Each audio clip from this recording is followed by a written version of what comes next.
Hello everyone, मैं वर्षा आपके अपने यूट्यूब चैनल वर्षा एजुकेशन पॉइंट में एक बार फिर से स्वागत करती हूँ। दोस्तों, कैसे हो आप सब? आशा करती हूँ स्वस्थ होंगे, अच्छे होंगे, आप लोग की स्टडी अच्छी चल रही होगी। तो आज की क्लास में हम लोग बात करने वाले हैं छायावाद के महत्वपूर्ण कवि महादेवी वर्मा जी के बारे में। अच्छे से उनकी जीवन परिचय और उनसे संबंधित जो भी महत्वपूर्ण रचनाएँ हैं उसको हम लोग एक एक करके देखेंगे। और मान के चलिए इसी वीडियो में इनसे संबंधित जो भी एग्ज़ाम के पॉइंट ऑफ व्यू से महत्वपूर्ण चीज़ें हैं मैंने सब कवर करने की कोशिश की है। तो देखते हैं हम लोग। जैसा कि दोस्तों आप लोग को पता ही होगा कि जो महादेवी वर्मा जी हैं वो साहित्य में, हिंदी साहित्य में छायावादी युग के 4 प्रमुख स्तंभों में से एक माने जाते हैं। ठीक है, तो इनसे भी महत्वपूर्ण प्रश्न बनते हैं। तो देखते हैं, सबसे पहले इनके जन्म के बारे में बात करते हैं। इनकी जो जन्म तिथि है वह है 1907 ईस्वी। इनका मृत्यु 1987 ईस्वी में हुआ है और इनका जो जन्म स्थल है वह उत्तर प्रदेश के फर्रुखाबाद में हुआ था और इनकी मृत्यु इलाहाबाद में हुई है। इनके पिता की बात करें तो इनके पिताजी का नाम है गोविंद प्रसाद जी और महादेवी वर्मा जी की उपाधि है आधुनिक युग की मीरा। ठीक है, एग्ज़ाम में पूछा जाता है कि आधुनिक युग की मीरा की संज्ञा किसे दी गई है, तो महादेवी वर्मा जी को दी गई है। ठीक है, अब हम लोग आगे बात करते हैं पत्रिका इनकी देखते हैं। महादेवी वर्मा जी जो थी वो चांद तथा साहित्यकार मासिक पत्रिका की भी संपादक जो है रही हैं। ठीक है, काफ़ी ज़्यादा जो है चांद पत्रिका के लिए प्रसिद्ध रही हैं ये। तो पूछा जाता है चांद पत्रिका के संपादक कौन है, तो आपको बताना है महादेवी वर्मा जी हैं। अब बात करते हैं अगला कि इनके प्रथम काव्य संग्रह के बारे में। महादेवी वर्मा जी की प्रथम काव्य संग्रह है निहार। निहार इनका प्रथम काव्य संग्रह है जिसका प्रकाशन वर्ष है 1930 ईस्वी। ठीक है, अब बात करते हैं प्रमुख इनकी रचनाओं के बारे में, जहाँ से एग्ज़ाम में बहुत अच्छे अच्छे प्रश्न बन के आते हैं। वो चाहे मिलान से संबंधित प्रश्न दे दिए या फिर प्रकाशन वर्ष से, या फिर ये भी दे सकते हैं कि किस रचना में इनको कौन सा पुरस्कार दिया गया है। तो इनकी प्रमुख रचनाओं की बात करते हैं तो सबसे पहली जो इनकी रचना है वह है निहार जिसका प्रकाशन वर्ष है 1930 ईस्वी। दूसरी रचना है रश्मि। रश्मि इनकी जो है दूसरी रचना है और इसका प्रकाशन वर्ष है दोस्तों 1932 ईस्वी। तीसरी रचना है निर्जा। निर्जा का प्रकाशन वर्ष है 1935 ईस्वी। और चौथी इनकी महत्वपूर्ण रचना है सांध्य गीत जिसका प्रकाशन वर्ष है 1936 ईस्वी। ये सभी रचनाएं जो हैं यामा में संकलित है। यामा भी इनकी रचना है जिसपे इन्हें ज्ञानपीठ पुरस्कार जो है दिया हुआ है। ज्ञानपीठ पुरस्कार महादेवी वर्मा जी को किस कृति पे मिली है उनकी, तो आपको बताना है यामा जो कृति है 1940 ईस्वी में प्रकाशित इनकी कृति है। इस पर इन जो है महादेवी वर्मा जी को ज्ञानपीठ पुरस्कार से जो है पुरस्कृत किया गया था। ठीक है, और बाकी ये निहार रचना और रश्मि, निर्जा, सांध्य गीत, ये जो है रचना चारों, ये रचनाएं जो हैं सभी यामा में संकलित हैं। ठीक है, और ये सभी कविताएं जो है वह बौद्ध धर्म में संकलित हैं। और क्योंकि दोस्तों माना जाता है कि महादेवी वर्मा जी जो थी वो जो है बौद्ध दर्शन जो था, बौद्ध दर्शन, जैन दर्शन, ये सब था ना, चारवाक वगैरह, तो महादेवी वर्मा को बौद्ध दर्शन से प्रभावित रहस्यवादी कवित्री के रूप में भी स्वीकार किया जाता है। ठीक है, ये भी मतलब अच्छा पॉइंट है जो मैं बता रही हूँ, उसको आप लोग नोट कर लीजिए कि महादेवी वर्मा को बौद्ध दर्शन से प्रभावित रहस्यवादी कवित्री के रूप में स्वीकार किया जाता है।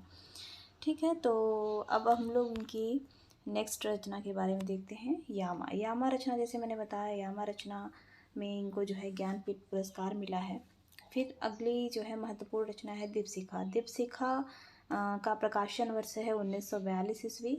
और अगली इनकी महत्वपूर्ण रचना है सप्तपर्णा। ठीक है, सप्तपर्णा को क्यों याद करना है, क्योंकि इसमें जो है ऋग्वेद के मंत्रों का हिंदी काव्यानुवाद संकलित है। ठीक है, सप्तपर्णा जो रचना है 1960 ईस्वी में प्रकाशित रचना। इसमें इस कृति में ऋग्वेद के मंत्रों का हिंदी में काव्यानुवाद किया गया है, सप्तपर्णा। ठीक है, सप्तपर्णा किसकी रचना है? 1960 ईस्वी में प्रकाशित रचना महादेवी वर्मा जी की रचना है। ठीक है, ये आप लोग याद रखिएगा, इतनी ही इनकी रचना है। और बाकी जो और भी महत्वपूर्ण इनके निबंध हैं, गद्य ग्रंथ है, कहानी है, वो भी मैं जो इम्पोर्टेंट है इसी जो है वीडियो में आप लोग को देखने को मिलेगा। लगभग इस वीडियो में आपको महादेवी वर्मा जी से जो भी इम्पोर्टेंट चीज़ें हैं दोस्तों, सारी मैंने इसमें लिख दी हैं, तो एक एक पॉइंट आप लोग रट जाइएगा। अब अगले पॉइंट की बात करते हैं, तो इनकी और भी महत्वपूर्ण रचनाओं को देखते हैं। तो जैसे कि ये अतीत के चलचित्र है, स्मृति की रेखाएं 1943 ईस्वी में प्रकाशित है। फिर अगला है श्रृंखला की कड़ियाँ, ठीक है, श्रृंखला की कड़ियाँ, और श्रृंखला की कड़ियाँ 1942 ईस्वी, और पथ के साथी 1956 ईस्वी, ठीक है। ये जो है संस्मरण लेखन के अंतर्गत आते हैं ये सब रचनाएं, ये सब बहुत ही इम्पोर्टेंट है, ठीक है। अतीत के चलचित्र, स्मृति की रेखाएं, श्रृंखला की कड़ियाँ और पथ के साथी। अब इनकी कहानी के बारे में बात करें तो इनकी एक बहुत ही प्रसिद्ध कहानी है गिल्लू, और इनकी कविता है ठाकुर जी भोले हैं, और दूसरी कविता है आज खरीदेंगे हम ज्वाला, ठीक है। फिर इनके निबंध के बारे में बात करते हैं, इनके निबंध संग्रह के जो है पहला निबंध है साहित्य की आस्था। साहित्य की आस्था का प्रकाशन वर्ष है 1962 ईस्वी। दूसरी इनकी महत्वपूर्ण निबंध संग्रह है संकल्पिता, जिसका प्रकाशन वर्ष है 1969। और तीसरा आप लोग लिख लीजिएगा ललित निबंध है इनका भारतीय संस्कृति के स्वर का प्रकाशन वर्ष है 1984 ईस्वी। और यहीं पे आप लोग लिख लीजिए, बड़ा ही फेमस इनका निबंध है छड़दा, ठीक है। एक मिनट, वैसे आप लोग थोड़ा सा यहाँ पे अगर ना समझ में आए तो मैं मतलब फिर से बोल दे रही हूँ, छड़दा भी इनका निबंध कई बार पूछा जाता है। और बाकी साहित्यकार की आस्था 1960। अब हम लोग कुछ इम्पोर्टेंट नोट के माध्यम से एक एक पॉइंट को देखेंगे। पहला पॉइंट मैंने लिखा है कि महादेवी वर्मा की ब्रज भाषा और आरंभिक खड़ी बोली लिख लीजिएगा, ठीक है। खड़ी बोली की कविताओं का संकलन सन 1984 ईस्वी में प्रथम आयाम शीर्षक से प्रकाशित हुआ है, ठीक है। क्या है, महादेवी वर्मा की ब्रज भाषा और आरंभिक खड़ी बोली की कविताओं का संकलन सन 1984 ईस्वी में प्रथम आयाम शीर्षक से प्रकाशित हुआ है। और दूसरा पॉइंट है कि निराला जी ने सूर्यकांत त्रिपाठी निराला जी ने हिंदी के विशाल मंदिर की सरस्वती कहा है, या कहीं कहीं वीणा पानी भी दे दिया गया है। तो आप लोग दोनों याद रखिएगा, वो सरस्वती जी की ही पर्यायवाची है। तो पूछा जाता है कि हिंदी के विशाल मंदिर की सरस्वती किसे कहा गया है, तो महादेवी वर्मा जी को कहा गया है, ठीक है। अब अगला पॉइंट है कि महादेवी वर्मा का सर्वाधिक प्रिय प्रतीक कौन सा है, तो आपको बताना है दीपक और बादल महादेवी वर्मा जी के सर्वाधिक प्रिय प्रतीक हैं। अब हम लोग कुछ इनके महत्वपूर्ण कथन को देख लेते हैं महादेवी वर्मा जी के, ठीक है। बहुत ही इम्पोर्टेंट कथन को मैंने लिया हुआ है। तो पहला है कथन कि मुझे दुख के दोनों रूप प्रिय हैं। एक वह जो मनुष्य के संवेदनशील हृदय को सारे संसार से एक अविच्छिन्न बंधनों में बांध देता है। दूसरा वह जो काल और सीमा के बंधन में पड़े हुए असीम चेतना का क्रंदन है।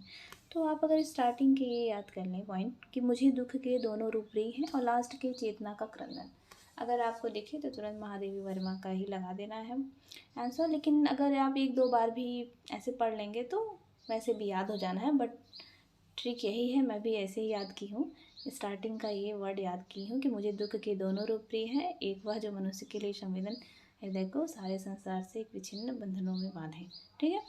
तो अपने तरीके से आप लोग याद कीजिएगा। अब अगला जो है कथन देखते हैं। इस वेदना को लेकर उन्होंने हृदय की ऐसी अनुभूतियाँ सामने रखी जो लोकोत्तर हैं। कहाँ तक वे वास्तविक अनुभूतियाँ हैं और कहाँ तक अनुभूतियों की रमणीय कल्पना, यह नहीं कहा जा सकता, ठीक है। महादेवी के संदर्भ में किसने कहा है, यह किसका कथन है, तो यह आचार्य रामचंद्र शुक्ल जी का कथन है। अब देखिए, ये आप लोग याद कीजिए कथन। अब ये कथन को देख के ये भी दे सकता है कि किसका है, किसके लिए कहा गया है, तो महादेवी वर्मा जी के लिए कहा गया है, ठीक है। और किसका कथन है यह, तो आचार्य रामचंद्र शुक्ल जी का कथन है। बहुत ही इम्पोर्टेंट कथन दोस्तों आज की क्लास में आप लोग देखेंगे, बहुत मतलब छाँट छाँट के लिए मैंने। और बाकी तो जो परंपरागत है वो तो सबको पता है। तो अगला है, सुख दुख की भावावेशमयी अवस्था विशेष का गिने चुने शब्दों में स्वर साधना के उपर्युक्त चित्रण कर देना ही गीत है। कथन किसका है, महादेवी वर्मा जी का कथन है। और चौथा है कि मिलन का नाम मतलब मैं विरह में चीर हूँ, पंक्ति किसकी है, ये भी महादेवी वर्मा जी की पंक्ति है। तो ठीक है। और अगला हम लोग देखते हैं पॉइंट, महादेवी वर्मा का काव्य मूलतः है क्या है, गीत काव्य। और अगला जो है पॉइंट, ये भी पंक्ति से संबंधित है। मैं कण कण में ढाल रही हूँ अली आंसू के मिस प्यार किसी का, पंक्ति किसकी है, यह भी महादेवी वर्मा जी की पंक्ति है। और अगला भी पंक्ति से संबंधित एक पॉइंट है कि दुख प्रति निर्माण उन्मद ये अमृता नापते पद बांध देंगे अंक संस्कृति से तिमर में स्वर्ण बेला, पंक्ति किसकी है, ये भी महादेवी वर्मा जी की पंक्ति है। तो ये रही इनकी कुछ महत्वपूर्ण पंक्तियाँ। तो ठीक है, हम लोगों ने आज की क्लास में क्या देखा, इनकी सामान्य जीवन परिचय, महत्वपूर्ण रचनाएं और महत्वपूर्ण कथन। तो ठीक है, इससे ज़्यादा तो नहीं कुछ इनसे संबंधित आने वाला है। हाँ, और महत्वपूर्ण जो भी इनकी और भी कथन हो सकते हैं ज़्यादा से ज़्यादा, वो मैं आप लोग को जब प्रश्न सॉल्व कराऊंगी अलग से छायावाद का स्पेशली, तो उसमें आपको देखने को मिलेगा। बाकी इतना आप लोग तैयार करते रहिए, ठीक है। क्लासेस अच्छी लगी होंगी दोस्तों, लाइक करिएगा, कमेंट भी कीजिए, अच्छे से पढ़ाई करते रहिए। तब तक के लिए धन्यवाद।